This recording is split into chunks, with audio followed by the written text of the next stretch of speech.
Hi, another one of my favourite ports to visit is Katakolon in Greece. That's where we're going to go today.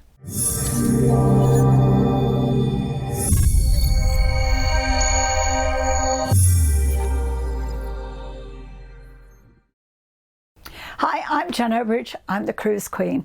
Another one of my favourite ports to visit is on the western side of Greece, which is Katakolon.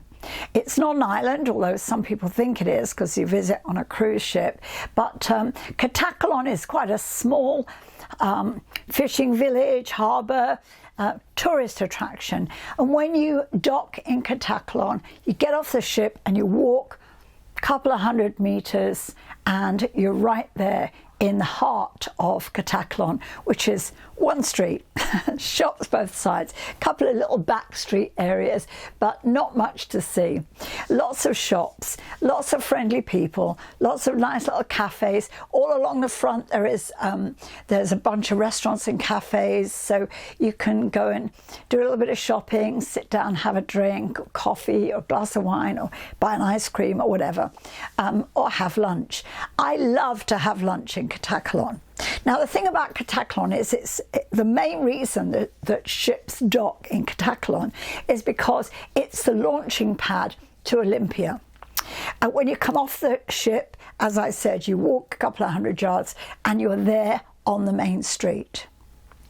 Now, on the main street, there are lots of companies that are advertising to take you to Olympia and back. Now, you can book this on the ship, but I promise you'll pay much less doing it this way. It's a return trip. Most of them are about €10. The one that we always use is the one that's kind of just to the right as you get off the ship on the end, and that was the only one that was doing it when we first went there many years ago, and they were €10 then. Now they're €8, so their price has gone down, and you can get a return trip in an air-conditioned bus, takes you to Olympia. You get time to have a wander around and take all your pictures and see everything you want to see, and then get back on the bus and they bring you back, and they're going all day long. There's buses backwards and forwards all day. So getting to Olympia is not difficult. It's about a 45-minute drive. Yeah, about 25 miles, so about 45 minutes. And then you get plenty of time to have a look round.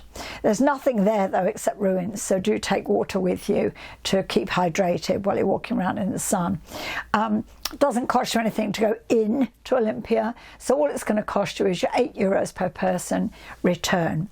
Now, once you've done Olympia, which we've done, we don't particularly want to go again, so we were looking around for other things to do. One of the things I love to do is I love to have lunch there, and when you get off the ship and you walk right to the very end of the restaurants, there's a restaurant right at the very end, got no idea what it's called, never looked, and they do the most incredible moussaka there.